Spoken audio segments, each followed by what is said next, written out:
Además de Consuelo Femenía, de Elena Casas y de Alfons Xiundu, también van a estar presentes dos periodistas, Soraya Denis de La Provincia y Gonzalo Martel del Canarias 7.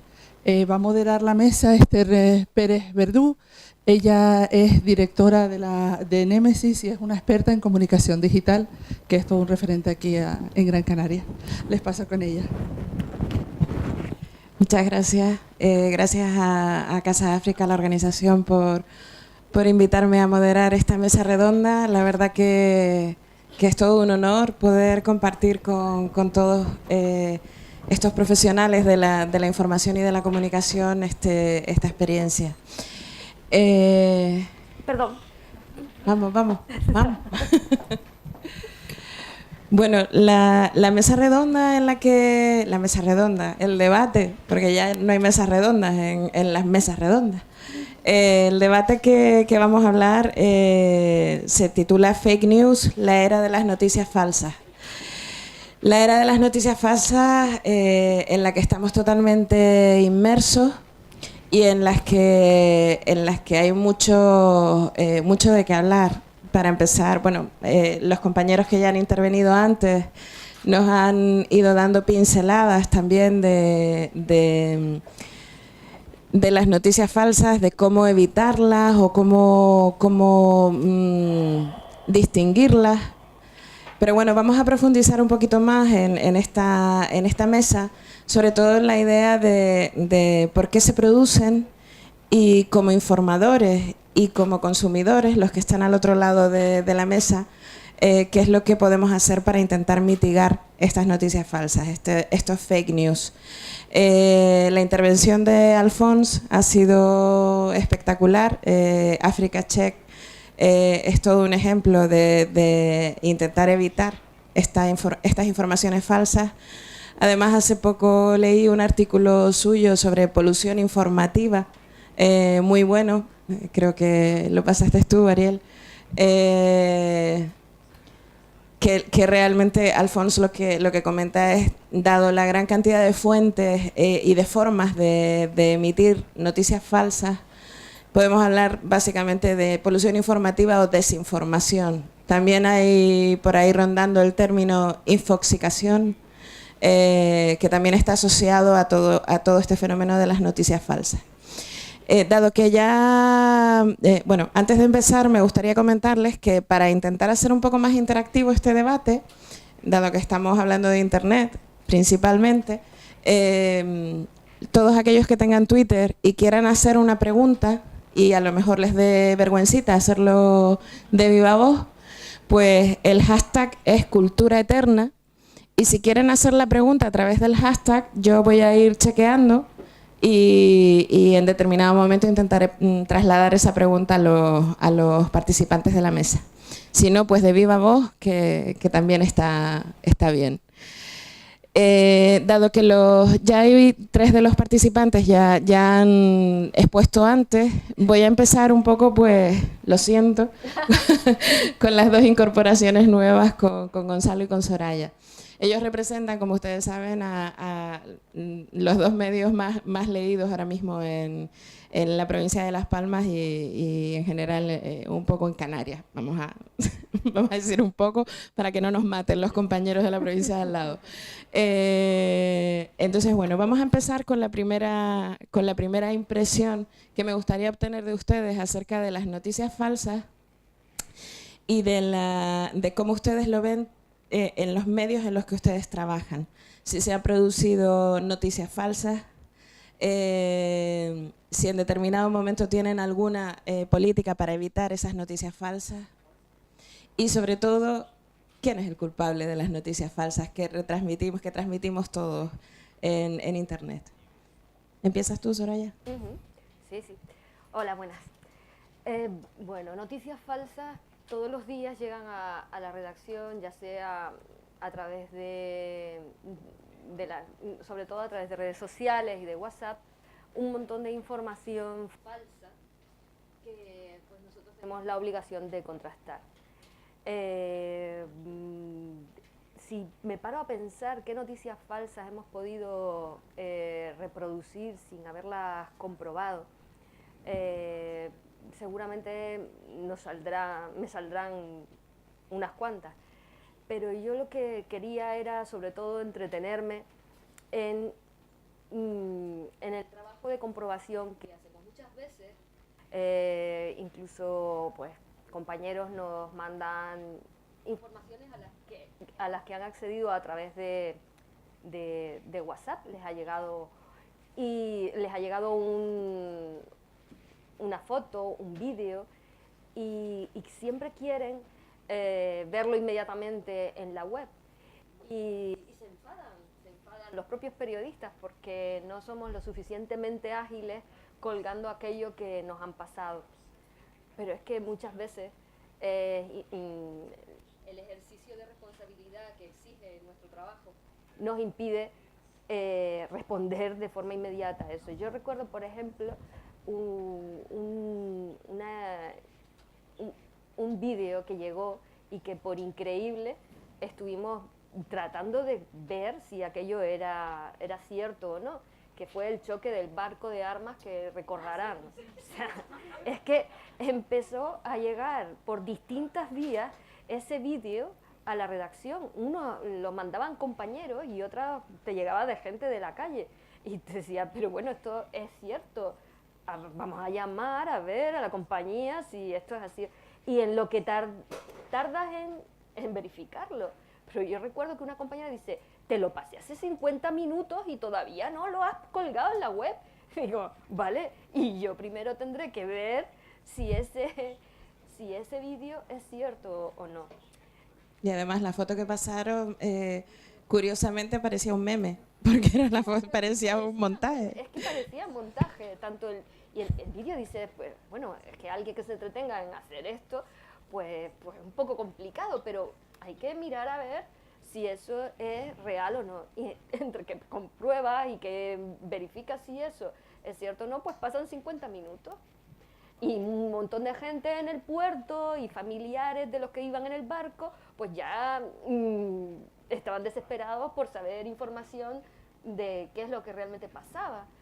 Pero el ejercicio de nuestro trabajo exige comprobar si eso es cierto. Y entonces ese ejemplo es el que más me viene a la cabeza, aunque hay muchísimos otros en los que probablemente hayamos metido la pata por precipitación, por no haber realizado las comprobaciones oportunas.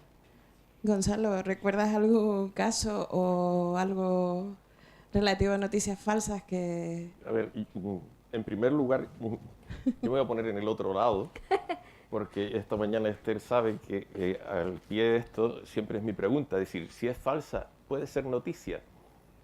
Entonces hay un problema de rapidez en los medios, de exigencia, de comercialización de productos, que es a lo que nos dedicamos los medios de comunicación privados, tanto el de Soraya como el mío, que consiste en no solo contar las verdades, sino además conseguir el mayor número de seguidores, compradores posible. Este es un concepto universal, no solo sirve para los medios privados, sirve también para los públicos, en el sentido en que cada vez que sale un programa en antena, si el programa no tiene audiencia, el programa se borra. No sirve de nada que sea eficaz su verdad que cuenta, que tengan razón de ser los datos que exponen. Porque en el fondo lo que tenemos acostumbrado es un público de entretenimiento. Y les voy a hacer una pregunta. Llevamos 2 días en Canarias, por lo menos aquí, los periódicos publicando que Gran Canaria en los últimos 4 años, desde 2015 hasta 2018, ha tenido un porcentaje de inversiones que es 120 millones, quiero decir. Sí. Ha dicho el presidente del Cabildo de Gran Canaria que en Gran Canaria tenemos 120 millones menos de inversiones en los últimos 4 años respecto a Tenerife, que ahí se han invertido 120 millones más. Y mi pregunta es, ¿quién se ha esforzado en comprobar si ese dato es correcto? Hasta antes de la aparición de los medios digitales y del fenómeno Internet, la elaboración de información a partir de datos, digamos, era una exclusiva de los periódicos y de los periodistas en general, de los medios de comunicación. el ritmo al que se está exigiendo hoy a los medios que trasladen información hace mucho más difícil que antes el abordar a fondo, como ha contado Soraya, con la explicación del barco, es muy ilustrativa porque eso lo vimos todos, pero más allá de esos hechos que resultaron ser verdaderos, y que, bueno, ¿qué significan 50 minutos en la vida de nadie? Pues casi lo que dura medio partido de fútbol, ¿no? Pues más allá de eso está el contraste de los datos que se nos van colando día a día, como bien decía Alfonso, en un montón de informaciones que no tenemos esa posibilidad directa de comprobar. El trabajo de los periodistas en los medios es el de certificar que el dato que da el presidente del Cabildo, el del gobierno, el del Vaticano de Roma o el jefe de turno, es un dato correcto, como ha expuesto Alfonso, con toda la nitidez del mundo. Pero yo sigo preguntando, ¿quién ha comprobado que son 120 millones exactamente? ¿Qué ha pasado? Que hemos trasladado la responsabilidad del dato no al profesional independiente que se encarga de eso, sino a una parte interesada que es el político de turno. Da igual cómo se llame, puede ser este dato, puede ser cualquier otro, porque hoy he escuchado que, que esos 120 millones son mentiras. Entonces, ¿es falsa la noticia de que son 120 millones? ¿Sí? Yo dejo la pregunta ahí. A colación de lo que comentan ustedes dos y también un poco al hilo de la presentación de Alfonso, una de las cosas importantes que comentabas era tener tiempo para contrastar la información. Alfonso, ¿crees que hoy en día, con los medios de comunicación digitales y las exigencias sobre llegar el primero para dar la noticia, ¿crees que realmente eso de tener tiempo es viable? ¿Es nuestro amigo? ¿Cómo podemos convencer a los consumidores de información de que realmente lo importante es que la información sea cierta y no que se dé un poco más tarde o más pronto?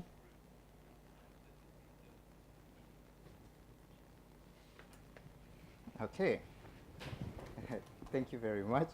So, Gonzalo is actually right that time is really a problem for the mainstream media. So they can still operate in that space. The mantra that we use as Africa Check is, it's better you become second but right, but not fast and wrong. So you have to understand, and we understand media houses. Most of them are always like they want to, when they hear, for example, CNN has something, Sky News would want to go with that thing, that same thing. But there is a patience and a luxury that, and a responsibility that, say, people like the BBC have. They have to wait until they can verify by themselves. It doesn't stop them from publishing the correct information, and it doesn't stop people from going and watching something like the BBC. So it's the same for media houses. And for Soraya and Gonzalo, I understand where you're coming from, because you have all this credibility that you have to protect. And if you do not protect it and you lose it, we say it's like virginity. Once you lose it, it's gone. Yeah. Credibilidad, por supuesto, pero cuando hablamos de credibilidad y cuando hablamos de tiempo, tenemos el gran problema, sobre todo en los medios de comunicación privados, que dependen de normalmente de la financiación bien institucional o bien privada, que además es un tema que a lo mejor el tema de las noticias falsas se pega de torta con este asunto. Antes de pasar a este tema, también por conocer un poco la opinión de todos los miembros de la mesa, las noticias falsas hacen mucho daño a la credibilidad, a la imagen de marca de los medios y de las personas que los difunden. Dentro de lo que sería la marca España o de lo que el Ministerio tiene intención de transmitir como política de comunicación, ¿cómo afectan las noticias falsas a los medios de comunicación y a las personas en el territorio español? Bueno, yo te voy a abrir un poquito más el ámbito de visión. Para comentar que no solo afecta a España, sino que afecta a todos los países, ¿no? Y que a veces, sin perjuicio, dejaríamos de lado un poco lo que sería la definición conceptual de noticia falsa, porque hay muchos problemas que no son necesariamente una noticia que no es verdad. Puede también encontrarse casos de noticias que son verdad, pero son un pequeño fragmento, son parciales, son visiones parciales. El mundo de la comunicación se ha hecho muy complejo. También los periodistas estáis ahí, digamos, en el ojo del huracán, de ese torbellino en el que nos estamos moviendo, y también los países, incluso en el sentido de ya no solo reputación, y por eso quería abrirte un poco la perspectiva de la pregunta, sino incluso en temas de seguridad nacional, ¿no? Entonces, estamos a veces enfrentándonos desde los ministerios de Asuntos Exteriores de todos los países a noticias y a información que quieren dar una perspectiva. Lo diré con los términos que conozco, y espero que me entendáis todos, que utilizan la información como una herramienta más dentro de la caja de herramientas para conseguir un objetivo político, ¿no? Entonces, después, por ejemplo, de la anexión de Crimea, o incluso con el Daesh y la guerra contra Daesh, vemos que se utiliza la información para conseguir determinados fines políticos. Es lo que se llaman amenazas híbridas. Híbridas porque ya no solo tienen que ver con despliegues militares, sino que también está la información ahí, ¿no? Entonces, muchos países estamos sintiendo la necesidad de establecer ejercicios de fact-finding, un poco al estilo de lo que nos han contado en la última ponencia, o incluso de aunar esfuerzos a nivel internacional a través de determinados centros de observación o institutos que de alguna forma empiecen a detectar y también a combatir ese tipo de mensajes, ¿no? Entonces, pues por ejemplo, para poneros un ejemplo, Daesh ha tenido una política de conquista de territorios, ahora está retrocediendo su posición territorial, pero también ha tenido una clarísima guerra de propaganda, aparte de conseguir a gente que se radicalizara y que bien cometiera atentados o bien se fuera a la guerra en el territorio, una guerra de propaganda para dar la impresión de que en realidad existía un califato con estructuras estatales, con servicios médicos, con educación, y además un califato ganador contra el mundo infiel, occidental, como queráis llamarlo, ¿no? Entonces ahí ha habido que contrarrestar. Entonces estamos trabajando ya no solo en cuestiones que tengan que ver con reputación, que eso, bueno, pues se podrá corregir a través de el análisis concreto de cuál ha sido el daño a la reputación, al país, sino también incluso desde perspectivas que tienen que ver con la seguridad nacional.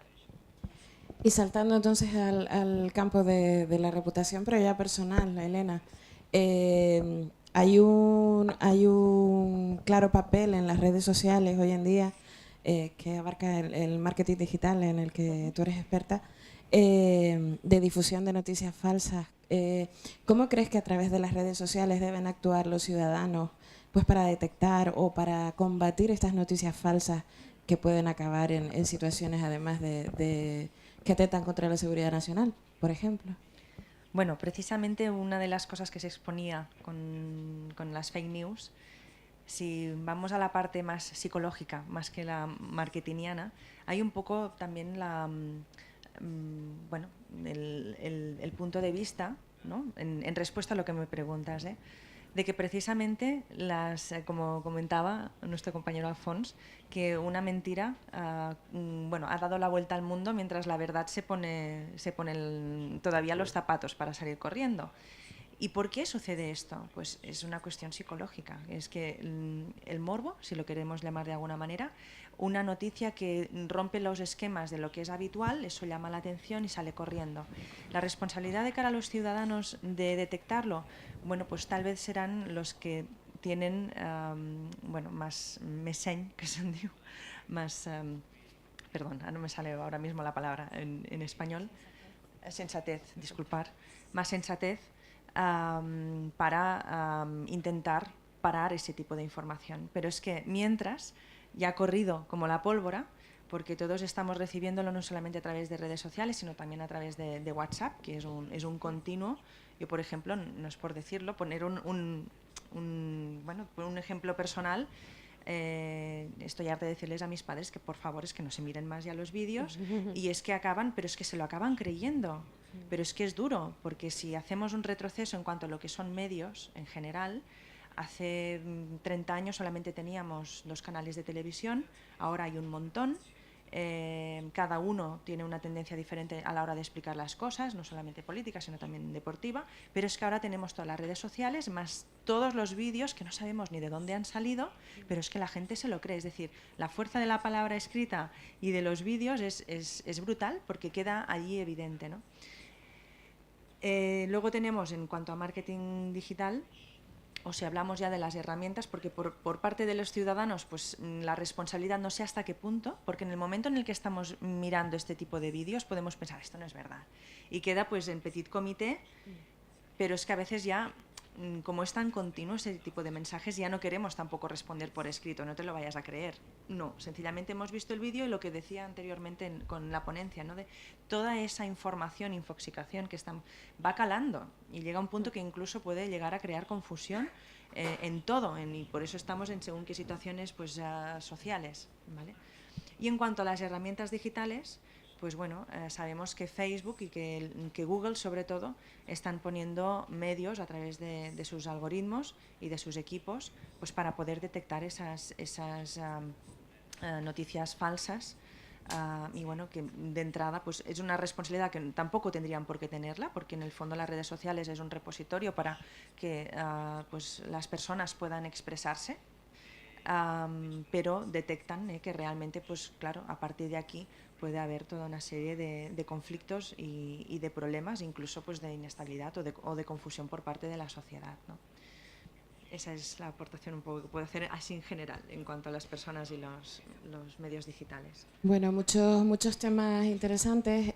Uno de los que vamos a abordar ahora, precisamente, que ya todos los hemos tocado un poco por encima, es la responsabilidad. Sobre todo porque a veces cuando hablamos de noticias falsas y hablamos de cómo evitarlas, se puede caer en la tentación de rozar un poquito la censura. Y eso es un tema que en España además nos da bastante yuyu, por bastante miedo, por la época precisamente anterior que hemos vivido. En cuanto a responsabilidades, sin rozar la censura, ¿en quién o en quiénes recae la responsabilidad de evitar o de no difundir noticias falsas? Gonzalo. A ver, yo es que es cierto que hay un efecto psicológico de la mentira, como dice ella, pero hay otro efecto que es para mí más importante, que es el origen de la mentira. ¿Quién genera la mentira? Entonces, La finalidad.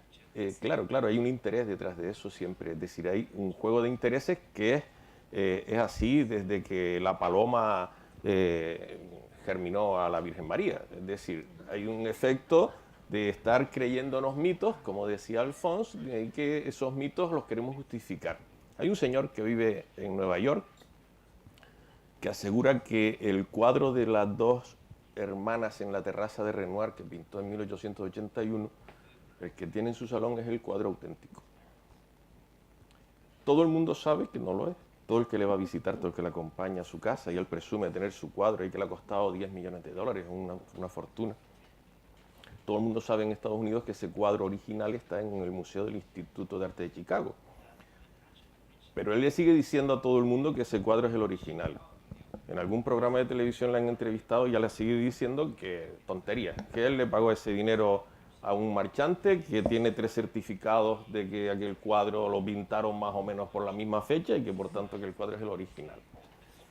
Ese señor el año pasado se presentó a las elecciones en Estados Unidos y la ganó. Y el primer concepto que ha aplicado a su política interior es el de los hechos alternativos. Fue la primera expresión que usaron sus asesores y su equipo de prensa para explicar que, aunque se veía que el lleno que había en las gradas de la Casa Blanca cuando tomó posesión era mucho menor que el de las tomas de posesión de anteriores presidentes, daba igual. Esta había sido la convocatoria que más gente había reunido en la Casa Blanca en la historia de los Estados Unidos. Y así sucesivamente. Que los rusos han apoyado a la campaña de Donald Trump, no pasa nada. Es un hecho alternativo que viene a reforzar aquello.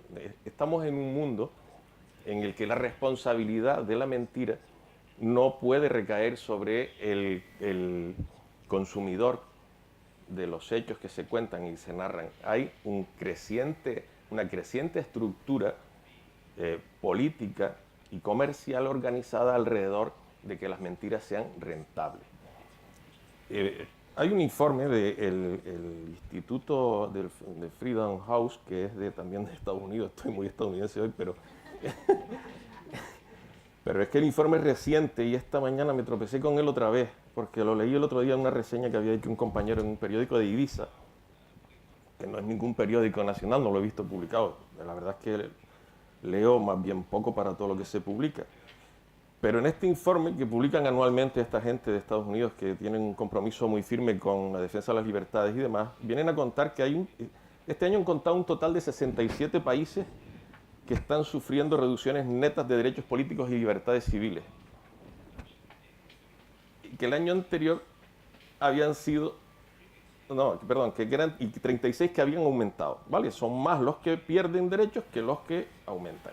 Esta dinámica se repite por 11 años seguidos desde hace 11 años atrás, ¿no? Para acá. Es decir, estamos viviendo en un mundo en el que las libertades están sufriendo serias regresiones, ¿no? Serias regresiones. Y ustedes dirán, bueno, vale, es que en África está la cosa muy mal, es que en Siria la guerra, en Irak, tal, aquello está fatal por allá, estamos lejos de ese mundo donde se pierde. La mayoría de los países donde se han contado estos hechos están en el continente europeo, ¿vale? Eso incluye los países como Alemania, Francia, Inglaterra, España, que han ido adoptando medidas restrictivas de las libertades en función de los ataques terroristas que han ido sufriendo y aplicando leyes cada vez más restrictivas que tienen mucho que ver con esto. Por ejemplo, ¿qué es eso de que existen influencias rusas en la dinámica que se montó en torno al proceso de Cataluña, ¿no?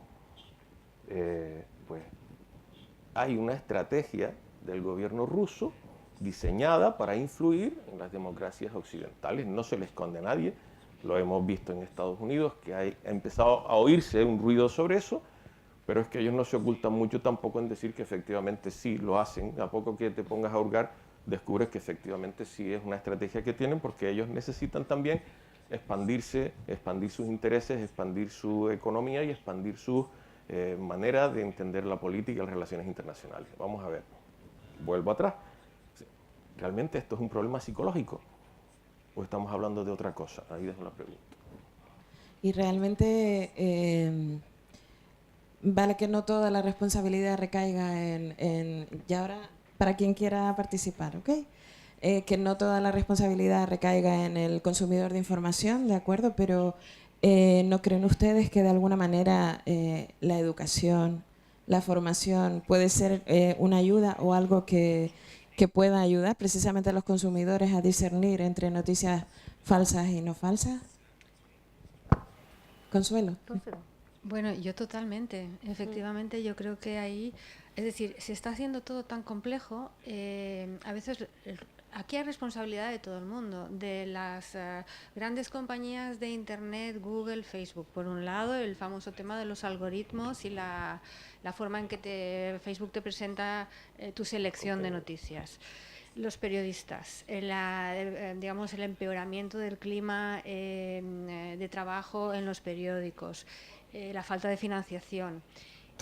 Las instituciones públicas, que de alguna forma tenemos que ser las veladoras y garantes de las libertades individuales y también de la seguridad, como se hablaba, con un buen equilibrio, y al final también del consumidor, ¿no? Del consumidor de la información, porque sí que es cierto que aquí estábamos hablando un poco de cómo, y ha salido en varias ponencias, que la noticia falsa se queda, y no necesariamente falsa, a veces el autor de una noticia se queda en 20 retweets y la noticia falseada o amplificada o distorsionada tiene 4.000, ¿no? Entonces ahí los consumidores de esa información tenemos cierta responsabilidad también, ¿no?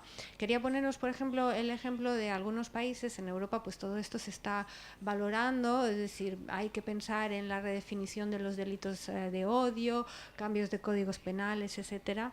Está todo el debate abierto, pero una de las cosas que están haciendo países como Finlandia es precisamente ir a educar, porque además es el futuro, a educar en las escuelas para favorecer un mayor pensamiento crítico y mayor capacidad de discernir del consumidor de la información, porque como hemos hablado estamos bajo la catarata constante de datos, gota a gota, gota a gota, y entonces ahí cómo formas tú a ciudadanos críticos, sensatos y capaces de en un momento dado tener opciones políticas y opciones vitales coherentes, sin educación y sin reforzar las escuelas hacia la educación digital y hacia el entendimiento del tipo de comunicación en el que se encuentran. Esto no puede salir adelante por mucha regulación que tengamos.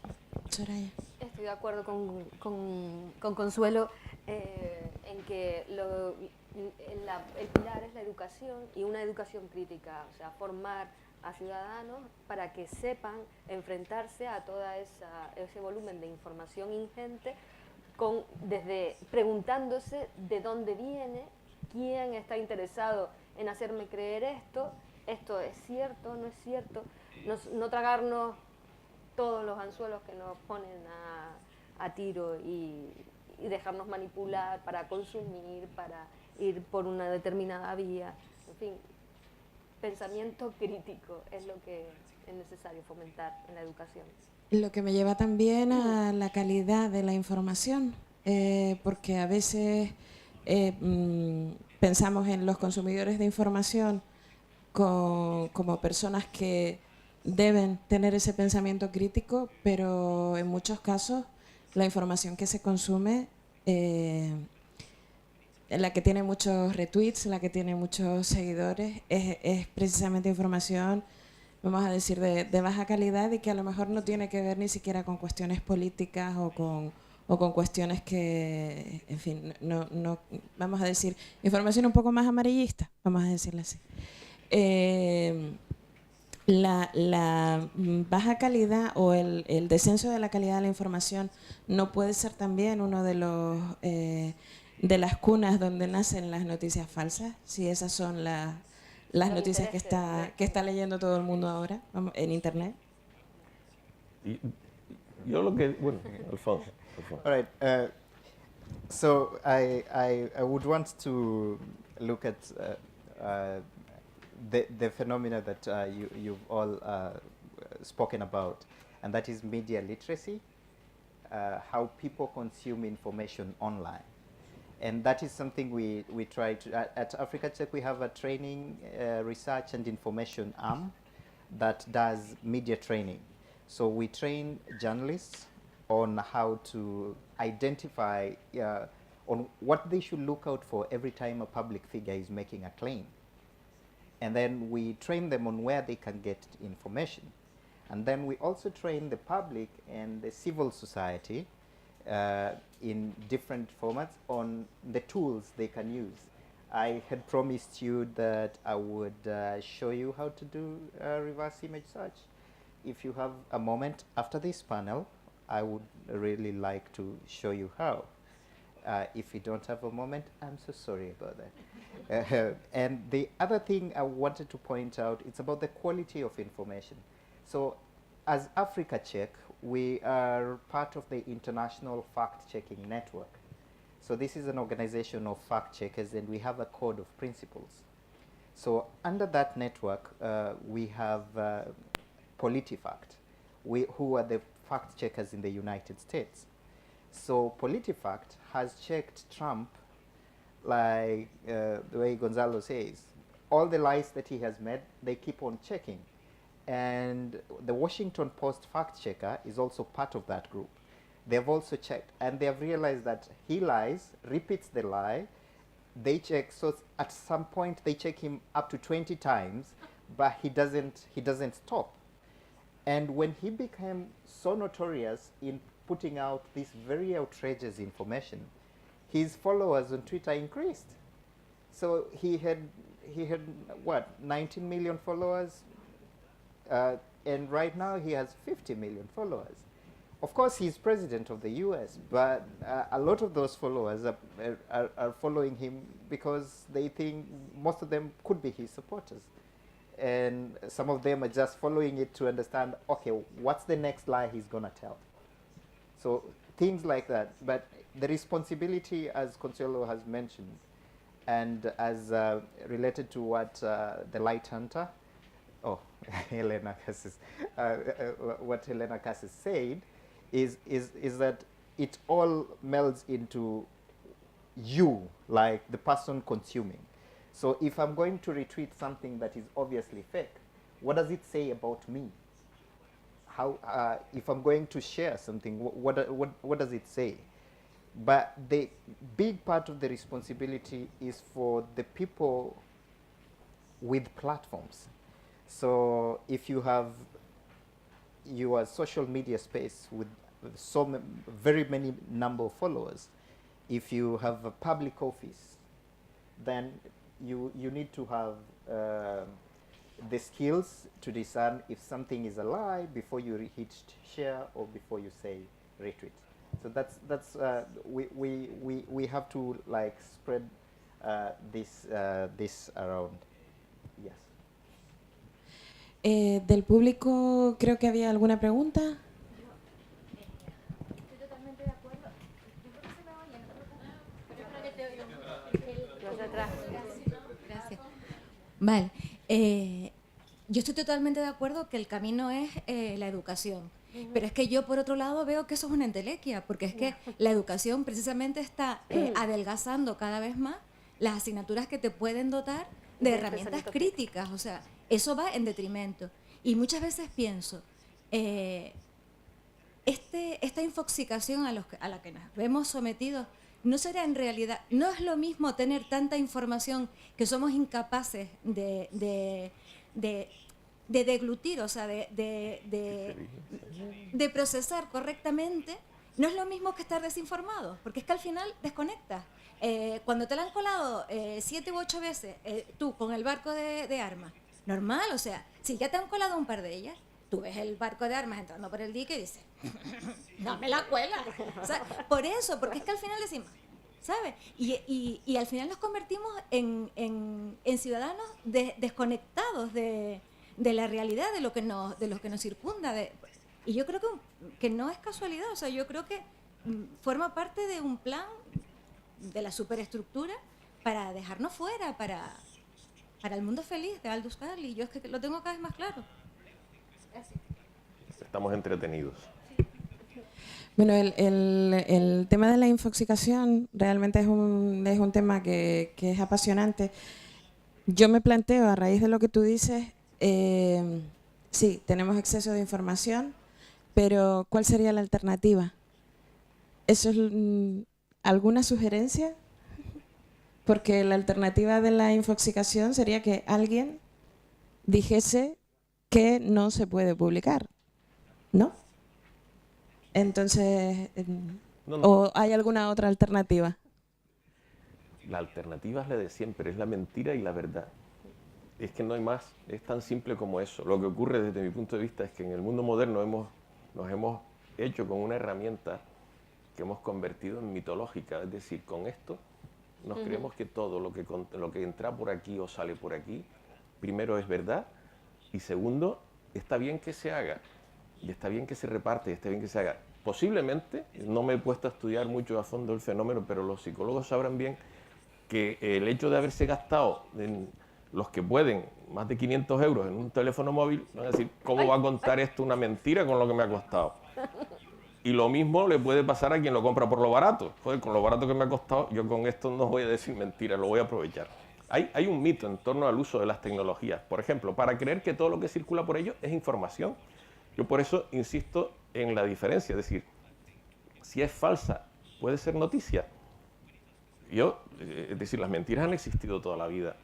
El problema es que ahora las tenemos a una velocidad mucho mayor, llegamos antes a ellas, pero también llegamos antes a las verdades. Yo me niego a creer que la forma de ordenar esto sea que alguien más sabio que nosotros se ponga a ordenar esto, porque el campo no cabe por las puertas.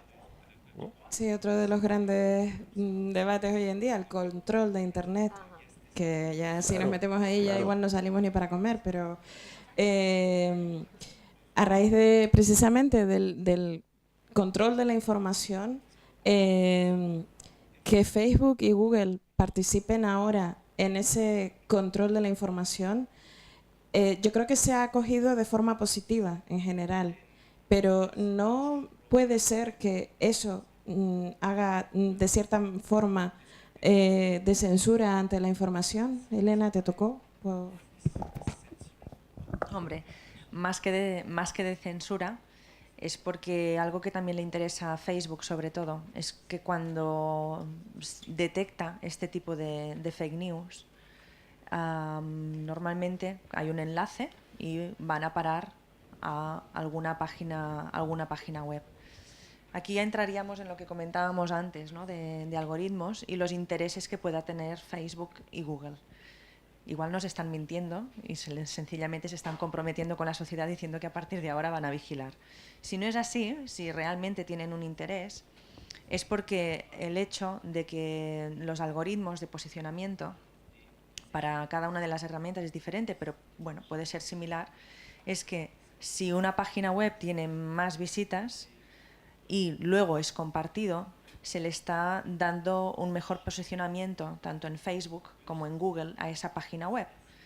Y el tener una página web que tenga un buen posicionamiento puede hacer que luego pues gane más dinero a través de la publicidad o de la venta de enlaces, etcétera, etcétera. Y entonces aquí, pues bueno, viene lo que hablaríamos en cuanto a lo que es el posicionamiento natural, pero black hat, que hablamos, ¿vale? Es decir, las malas prácticas en cuanto a posicionamiento.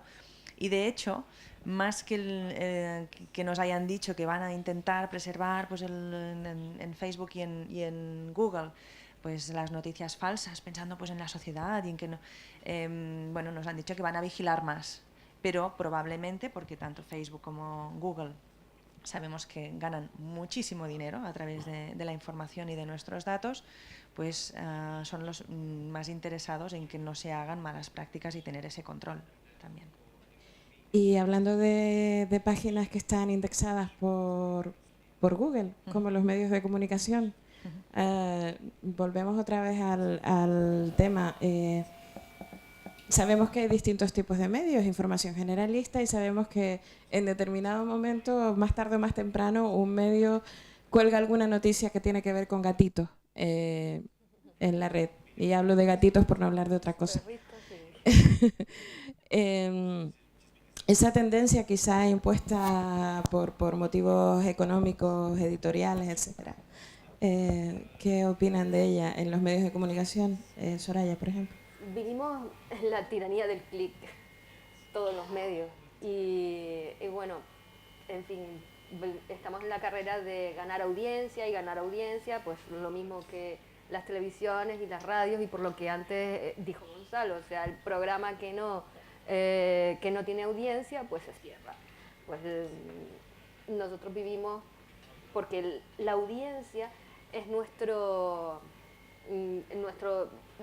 razón de ser, o sea, la publicidad que vendemos tiene que llegar a una audiencia y ese es el motivo por el que somos nos hemos plegado a la tiranía del clic. ¿Qué tipo de información servimos? Servimos ese tipo de información, pero también servimos información seria y contrastada. una hace posible la otra. Es como una especie de simbiosis, de mecanismo que bueno. Sí, por intentar coger más visitas. Exacto. Y bueno, justificar esa información. Nosotros no trabajamos para publicar esas informaciones, simplemente nos aprovechamos de que están ahí. Aprovechamos que están ahí. Yo tengo una versión un poco distinta de eso. Vale, pero breve porque tenemos una pregunta del público. Muy bien. No, venga. No. Vamos a ver, en Las Palmas de Gran Canaria hay censados en el ayuntamiento 57.000 perros en la ciudad, sin contar gatos, que puede haber el doble, aunque no estén censados. Y perros puede haber el doble y la mitad están sin censar también. Es decir, hay un interés evidente y objetivo en una parte de la ciudadanía por ese tipo de cosas. Las hay, al margen después de que cualquier gatito arañando hace el gracioso por internet, pero ¿quién se ha creído que eso es información? Nada. A ver, los medios de comunicación, que yo sepa, históricamente tenemos tres funciones. Una es formar, otra informar y la otra entretener.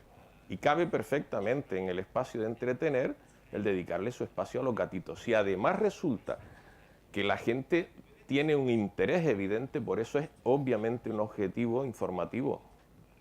Y no estoy diciendo que lo que contemos sea información, estoy diciendo que hay cada vez más espacios dedicados a eso en todos los medios porque hay un consumidor objetivo de todo lo que tenga que ver con la... Bueno, ¿qué les digo? Váyanse al supermercado y cuenten cuánto espacio han dedicado en los últimos años, han ampliado para ganar sitio para las mascotas.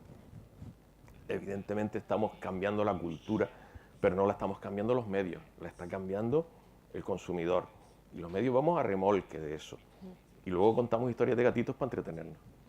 Sí, bueno, historias de gatitos o las 7 posturas para tener el sexo más tal. O sea, me refería a información, vamos a llamarla blanda. Sí.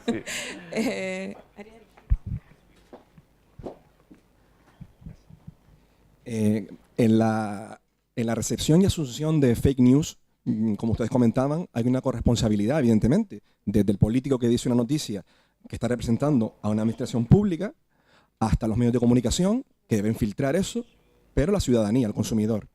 Y comentaban que evidentemente la educación es una herramienta fundamental para evitar este tipo de prácticas, pero a mí una cosa que me preocupa bastante y es que esa educación es un proceso que lleva años, evidentemente. Ahora mismo, actualmente, en 2017, ¿qué hacemos con gente que afirma sin pudor que la Tierra es plana? Lo comento porque no es una cosa baladí.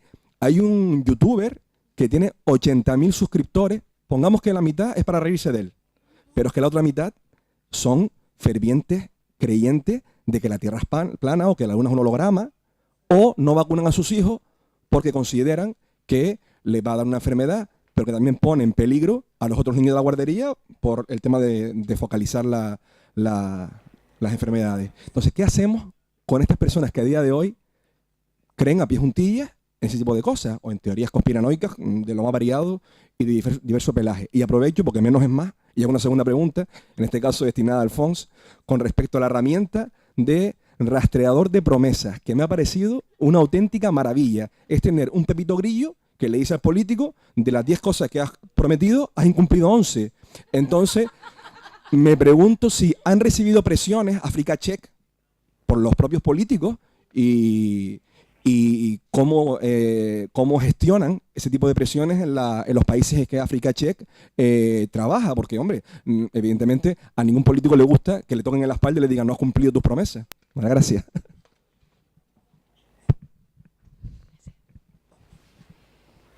La primera pregunta, bueno, ¿prefieres responder, Alfons, a lo del chequeo, el tracking de las promesas? Muchas gracias. Now, on that, have we been pressured by politicians? Yes. The pressure from politicians and their handlers has been immense. Luckily, we have not had, we've not been arrested yet for the things that we have done, because we try as much as possible to use the government documents, like and public documents. So if you're not using public documents to verify what you're saying, or government documents, sorry, to verify what you're saying, then we would be using documents from the World Bank, from the IMF, from credible institutions. And when we speak to experts, we insist on checking on bias. The interesting thing that happened during the elections, you would check the opposition 1 week, a claim made by the opposition, 1 week, and then you get abused by the opposition supporters. And the government people celebrate. And then after, now the following week, you check and you find that the president or a government official lied. Now all the government supporters accuse you of being in bed with the opposition. So every time you check one side, the other side accuses you. So it's something we have learned to live with. But the thing that saves us is that we always put down our evidence, and nobody has yet contradicted what that evidence says. So if somebody says it's not true, we keep on asking based on what evidence? Because some of them say, no, we have classified intelligence that this is the truth. And we tell them, so if it's classified, it's for your use. There is no point of you putting something that that is secret out in public. Why make the claim if you can't prove it? If you want it to be consumed in public, prove it to the public that what you're saying is true. And just a little point about, if you permit me, about Google and Facebook. So during the elections, with the fake news being rife in Kenya, Facebook actually came and bought out newspaper ads to sort of educate Kenyans on how they should check information that is circulating online to stop fake information.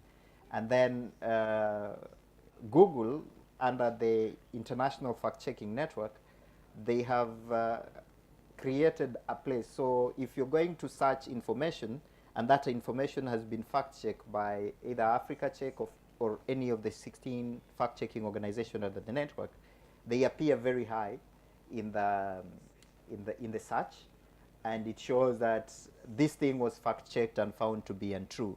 Further information is here. So for the US market, they have created a special corner on the Google page, but it's not yet rolled out into Europe, and it's not rolled out into Africa. So it's still work in progress, working with them. But then, as the sentiment has been here, so if they are creating algorithms to ensure we don't see bad information, aren't they practicing in some kind of censoring? I wouldn't answer that question. Respecto a la primera pregunta, ¿qué hacemos con los que opinan que la Tierra es plana y los que no? Mira, el sábado en California hay un tío que se llama Mike Hughes que se va a lanzar en un cohete para demostrar que la Tierra es plana. Y no está entre los 88.000 seguidores de ese español que ha puesto de moda Pedro López Alegría, el astronauta español. Sí. Este no está ahí, este forma parte de la cofradía, pero de la sección internacional. Y hay... y como él hay miles de personas, o sea, me perdonan la expresión, pero tomar por saco Copérnico, Galileo y todo lo que se ha escrito hasta ahora y todas las vueltas que le hemos dado al globo, ¿no? Y la luna es una película. Contra eso, sí, bueno, eso ya lo dijo Ricardito, el de las Arenillas, cuando decía que eso era mentira, de que el hombre había subido a la luna y tal, desde el año 69. Quiero decir que hay gente pató, que dijo el torero. y estas masas, además, cuanto más hablamos de ellas, más grandes los hacemos. Porque, en fin, disfrutan con eso. La pregunta para mí no es que esta gente exista, que hable, que diga lo que quiera. La pregunta es por qué nosotros nos hemos creído que esto es información. Consuelo.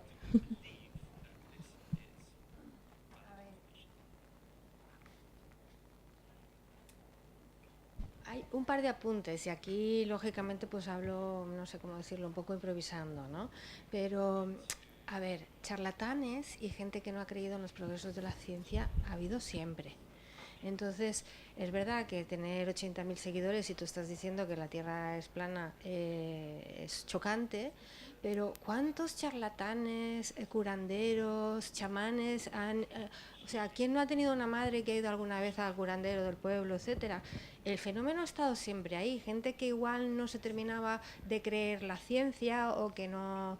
que además de la ciencia han escuchado otro tipo de historias, ha estado ahí. La diferencia hoy en día es que nos damos cuenta enseguida y además los podemos cuantificar. Si hubiéramos ido a cuantificar, pues por ejemplo, cuánta gente iba a los curanderos y a los charlatanes en los pueblos de España hace unos años, pues igual eran muchos más de 80.000, ¿no? Entonces, yo relativizaría un poquito el problema.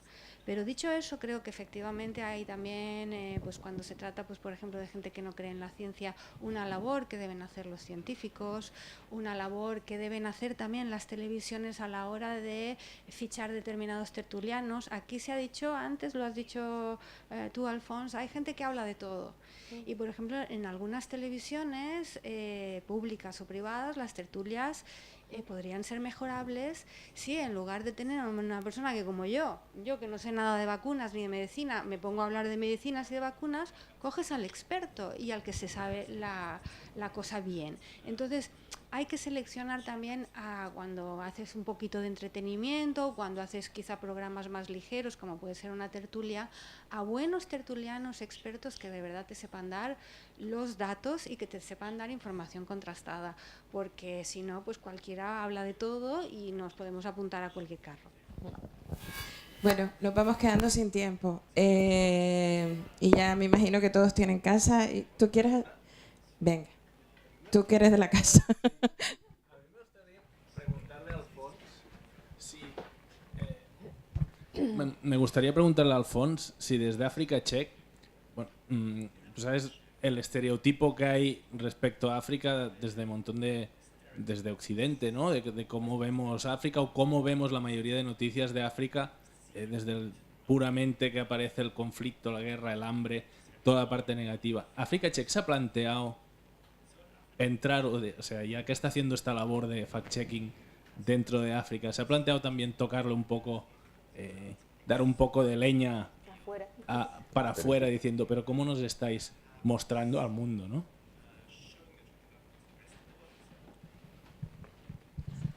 Okay, we have actually thought about expanding in Africa and expanding our content, showing our content to the rest of the continent. If where is Mario? I would want to show something on our website. It's a picture of meme that was yes for Africa Check.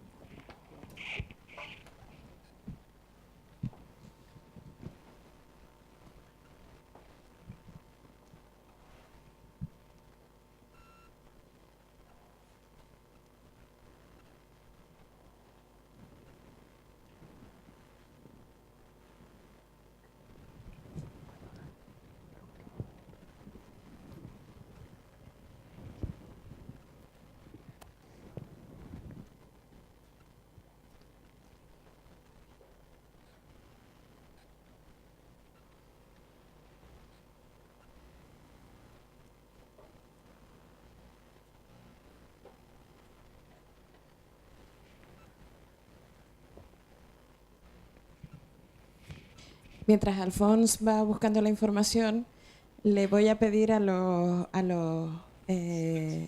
participantes de la mesa con tertulios que vayan pensando una frase para concluir. Bien con cosas que podemos hacer para evitar o no difundir noticias falsas o con alguna opinión para cerrar un poco la mesa.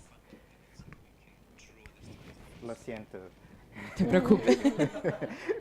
So I wanted to show two things. So this picture was taken by a photographer. And the point of the picture was just to, it was a fantastic picture. But then it was turned into a meme, and it was circulated far and wide in Africa. So the thing is, we tracked down this young, this little boy. So this meme was, it's about this young boy in class, so it's very young. Now, some memes were put out, and it's really funny. We don't have time for me to scroll through the memes, but some memes were put out to show the stereotypes that Mario, some of them were about the poverty in it, some of them were about the illiteracy in it, the ignorance in it. But then we followed up that story. So where is that boy now? So, and we found pictures that he is now enrolled in school, and they are very happy and practicing and enjoying life per se. And then there is this other stereotype, and there's a picture, the one that I spoke about earlier, that has been doing it's a hoax from Nigeria, that a goat gave birth to human kids. And some people are saying it's because of bestiality. Others were saying that it's because of witchcraft. But then when we asked people who've done genetics and animal science, they told us, no, it's impossible for a human and a goat to be, they can mate, yes, but because it's bestiality, right? That's why bestiality is there, but they wouldn't create an embryo. They have different numbers of chromosomes, so there wouldn't be an embryo. So they explained this as malformed embryos, and we labeled it as a hoax for Africa Check. So how then do we spread our work beyond Africa? Now, coming to your question, to show that these things are happening. So the thing is, we have the license on our content is free. So any newspaper, whether Gonzalo or Soraya, wants to run whatever fantastic story they find we have done on our fact check, it's free as long as they say we got it from Africa Check. And at the end of the story, they link back to our site. So it's free, they can be used everywhere. And then we have collaborations that I spoke about with major media houses. So for example, during the elections, when fake news was so rife, we actually had to speak to the major media houses. We spoke to the CNN, and we spoke to the BBC, and we spoke to the New York Times, so that whatever we are doing about the fake news in Kenya is shown to the global world, so that they know there is fake news. I wouldn't want to stand between you and your lunch, so let me stop there. Thank you. Pues lo dicho, para vaya, se me están animando al final, no falla. Un momentito, espera, para que Alfonso pueda...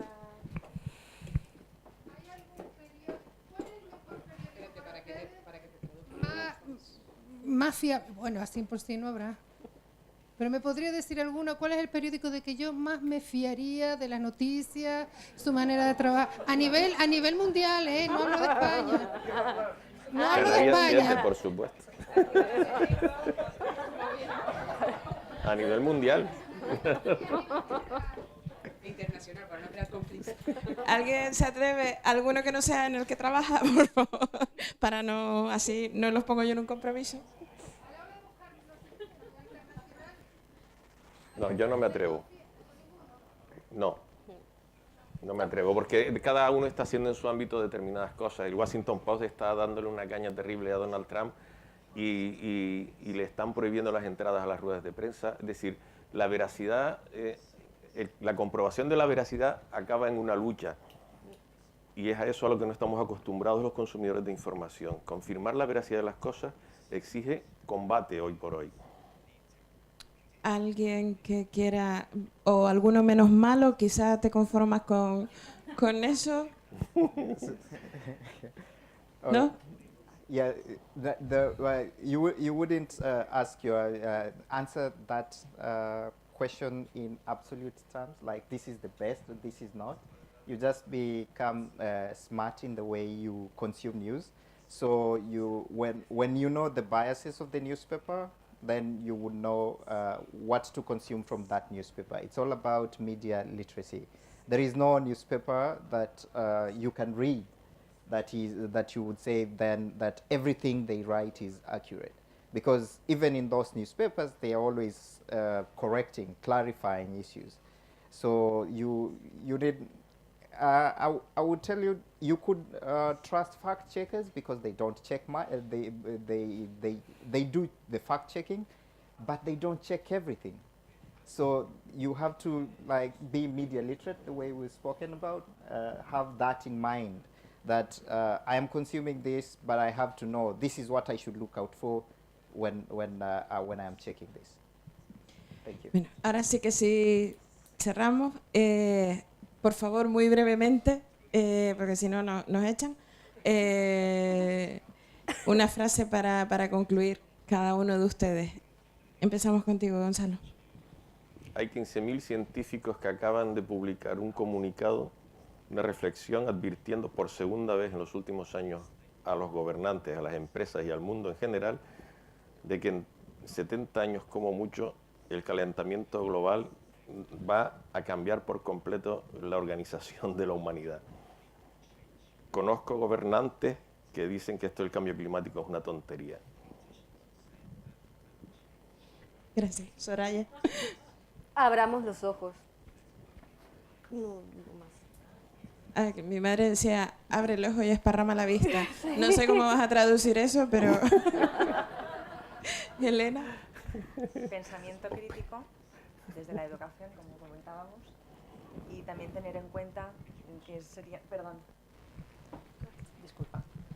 que serían más bien las fake news, pues cuando hablamos sobre todo de política y de situaciones sociales que pueden afectar a la visión que podamos tener y nos pueda afectar en nuestra manera, nuestro comportamiento.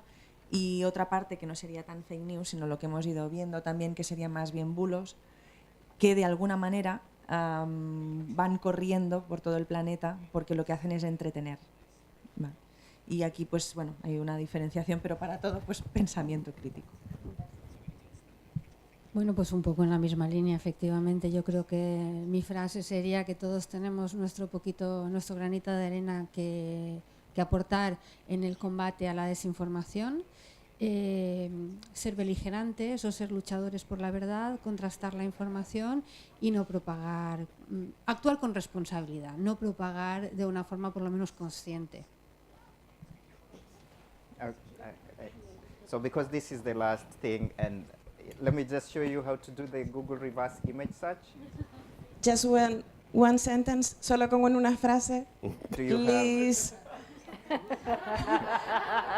Okay. Please. All right.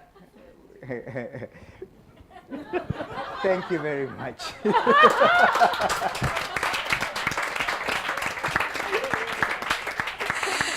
Thank you. Thank you. Bueno, y espero que Casa África me permita la licencia porque me encantaría que retransmitamos una noticia que no sea fake, una noticia verdadera, así que serían tan amables y nos hacemos un selfie con el público y la colgamos en las redes. Por favor, pónganse de pie y nosotros nos vamos hacia allá y hacemos un selfie, que ahora están de moda.